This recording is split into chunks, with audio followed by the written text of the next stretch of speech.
रामकिशन वैद था, तीनों ने जवाब दे दिया भाई इसका बचना मुश्किल। डेली नहाना और रात को सारी रात समाधिस्थ रहना, वो उनके ध्यान। अच्छा आंखें बंद करो, वो थाल भी गायब और वो जेब में डाली हुई वो भी। और जो डॉक्टर का लड़का था कुछ दिन के बाद वो बीमार हो गया, बहुत सीरियस हो गया।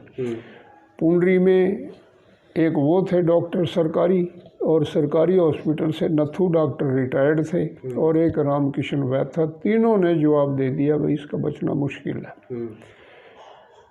तो डॉक्टर आया, बड़ा उदास था, मरीज़ों को देखने 2 4 5 जो मरीज़ उस वक्त एडमिट थे। तो गुरुजी पूछने लगे, पिताजी क्या बात है, आप उदास बहुत हैं? बोले कहने भाई मेरा लड़का बीमार है और सीरियस है, बचने की भी कोई उम्मीद नहीं। गुरुजी कहने लगे फिर मैं देख लूँ उसको? हाँ चलो देखो। देख करके वो फिर झील में, फतेहपुर में नहर तक, रजवाए से लेके नहर तक एक झील है सरकारी, उसमें से वो जड़ी ले आए। जड़ी ले करके और कुंडी डंडे से कूट करके और छान करके उसको पिलाई। पिलाने से 1-2 दिन में कुछ आराम आना शुरू हो गया और वो ठीक हो गया। 15-20 दिन स्वामी जी वहाँ एडमिट रहे। दवाई खाई या नहीं खाई वो किसी को पता नहीं। और डेली नहाना और रात को सारी रात समाधिस्थ रहना, वो उनके ध्यान में। अच्छा, एक गुरुजी वो जो महादेव मंदिर है वहाँ पे पाई गेट के पास ही है शायद। हाँ। मैं गया हूँ, मुझे जगह तो नहीं पता वो कहाँ पे है। तो वहाँ पर कहते गुरुजी बड़े अलग रूप में रहते थे, ऐसा रूप उनका किसी ने नहीं देखा दोबारा। 4 महीने या चला था वहाँ पर लगातार। अच्छा जी। हाँ जी। उस जगह पे? उस जगह पे। अच्छा, उस समय तो वो फिर काफी बड़ा एरिया रहे होगा, अब तो कुछ नहीं रहे वहाँ पे। बड़ा एरिया था। हाँ। और 15 दिन का तो पूर्ण यज्ञ था, भंडारा था, जिसमें साधु संत इधर उधर से बाहर से जो आमंत्रित किए हुए थे काफ़ी आए। काफ़ी बड़ी तकड़ी गैदरिंग थी। वेदों का वो स्वाध्याय भी चला और यज्ञ भंडारा रोज था। लेकिन पूर्ण रूप से जो बड़ा भंडारा था और यज्ञ था वो 15 दिन चला। उसमें सारे साधु संत महात्मा इधर उधर से लोग, पूरी गैदरिंग थी। अच्छा, उस समय गुरुजी का बड़े जटा जूट कुछ अलग उसमें थे बेस में?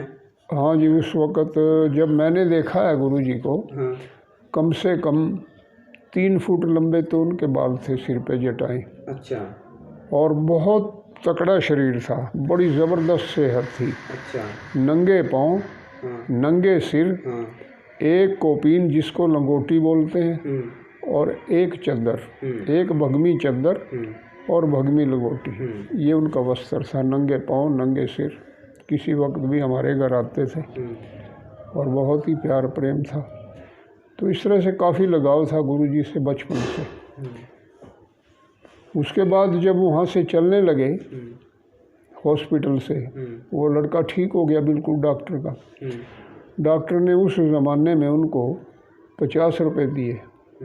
गुरुजी लगे कहने में मुझे क्या करना पिताजी, इनके पताशे मंगवा लेना और 2-2 पताशे जब तक ये पैसे नहीं ख़त्म हो सब पेशेंट्स को देते रहना। और वहाँ से चले गए, चल दिए में। और पुंडरी से ही प्रचार शुरू किया उन्होंने। तो झील में एक झोंपड़ी डाल दी गुरुजी की, वहाँ जाया करते थे। एक रघुबर दयाल, बाबा रघुबर दयाल एलुवाड़ियों कौम से, वो भी उनका सेवक था। और एक हमारे ही पड़ोस में मोमन रोड, वो टूटे फूटे की, यानी डॉक्टर था पूरा देशी, पशुओं का, आदमियों का, यानी कोई हड्डी टूट गई, पाँव टूट गया, हाथ टूट गया तो वो उसको इलाज करते थे फ्री। और वो झील में जाते थे सायंकाल, खाना लेकर के, रोटी और दूध। तो गुरुजी उनको, हाँ भाई क्या ले आए हो? दूध ले आए जी, रोटी ले आए। अच्छा भाई रख दो। दूध बर्तन था एक मिट्टी का, उसमें डाल दिया और वो गायत्री मंत्र वगैरह, ओम का जाप, इस तरह से उनको बताते थे। और ये कहते थे भाई कोई चोरी की चीज़ हमारे पास नहीं लेके आना, जैसे गन्ना है, कोई और भी चीज़ है, कुछ भी। और फिर वो कहते थे जाओ, और जाते रहे, आते रहे। एक दिन फिर वो लगे कहने भाई गुरुजी कहते हैं जाओ, आज देखते हैं क्या करते हैं। वो रजवाए के ऊपर पुड़िया के ऊपर बैठ गए। वहाँ से आधा किलोमीटर थोड़ी दूर थी उनकी कुटिया झोंपड़ी, वहाँ गए। अब दोनों डरते हैं, वो क्या तू अंदर बढ़, वो क्या तू अंदर। आखिरकार दोनों अंदर गए, सारी झोंपड़ी देख ली, उसमें कुछ नहीं है। जैसे बाहर निकलने लगे गुरुजी ले कहने कौन, नुका जी हम दोनों, मोमन और रघुवर दयाल, यहाँ क्या कर रहे हो। नुका गुरुजी अंधेरा हो गया, डर लगता था इसलिए घर नहीं गए। अच्छा जाओ, ओम ओम करते हुए गायत्री मंत्र का जाप करते हुए घर चले जाओ, आइंदा जब मैंने कह दिया जाओ तो रुकना नहीं। तो चले गए। एक दिन वो लगे कहने भाई गुरुजी कुछ खिलाते तो है नहीं कभी। जब वो खाना लेकर के गए, रोटी कपड़े में बंद करके नॉर्मल जैसा उस समय जब टाइम था, और दूध ले जाते थे, बैठ गए तो रोटी रख के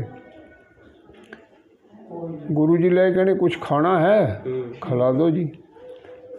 ले कहने आंखें बंद करो। दोनों ने आंखें बंद कर ली और एक थाल आया और उसमें ऐसी मिठाई आई, उनका कहना ये था कि हमने ज़िंदगी में ना ऐसी मिठाई देखी ना नाम सुना, बहुत ही स्वादिष्ट। रघुवर दयाल ने 2 पीस अपनी जेब में डाल लिए। गुरुजी कहने लगे और खाओ, पूरा ऐन रज के खा ली। ले कहने जी बस हम तो रज गए बिल्कुल। अच्छा आंखें बंद करो। वो थाल भी गायब और वो जेब में डाली हुई वो भी दोनों गायब। ठीक है। तो बड़े अच्छे मतलब उनके वो देखे तो बचपन से ही बने बनाए आए थे, जैसे भगवान का ही रूप स्वरूप थे, जो मुँह से कह दिया वो पूरा होता था। ओए हेलो छोड़ जागी दुनिया बोलना